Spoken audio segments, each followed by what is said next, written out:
An update on the Jerry Sandusky story. I know that we don't cover it in great detail. However, every time one of his lawyers makes a massive fool out of himself, we have to bring it up on the show. So it turns out that he has a team of lawyers at this point, which makes sense. And one of those lawyers is a gentleman by the name of Carl Rominger, or Rominger. And he just recently gave a live television interview to a local television station in Harrisburg, Pennsylvania.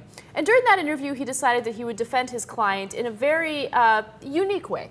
So let me tell you exactly what he told the local television station. He says, some of these kids don't have basic hygiene skills, and he's referring to the victims. Teaching a person to shower at the age of 12 or 14 sounds strange to some people, but people who work with troubled youth will tell you there are a lot of juvenile delinquents and people who are dependent who have to be taught basic life skills like how to put soap on their body. So he's making the argument that Jerry Sandusky was teaching them hygiene skills. He wasn't raping them. He was just teaching them how to put soap on their bodies. Who are these lawyers? Where does he find them? Look, there's two layers to this. One is how pathetic an excuse this is. I know. I had to teach the kids how to shower.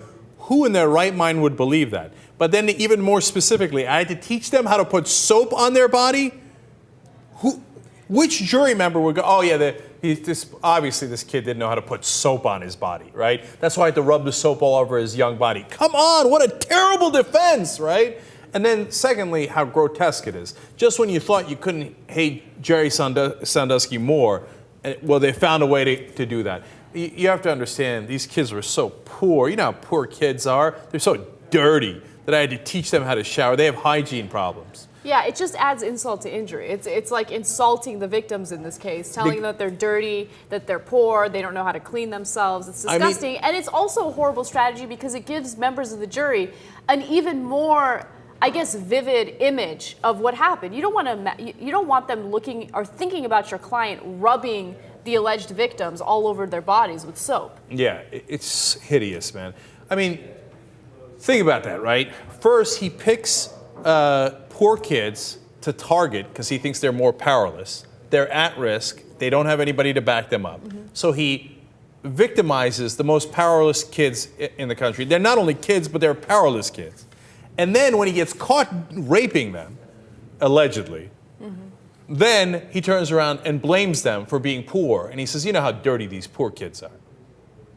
It's really, I mean, he's trying to, I think, make a name for himself as the most hated man in America. And he's doing a pretty good job at it. He just has the absolute worst lawyers on the planet. I mean, I thought that Amendola was the worst lawyer on the planet. I didn't think anyone could top him, but this might be someone who is at least tied with him.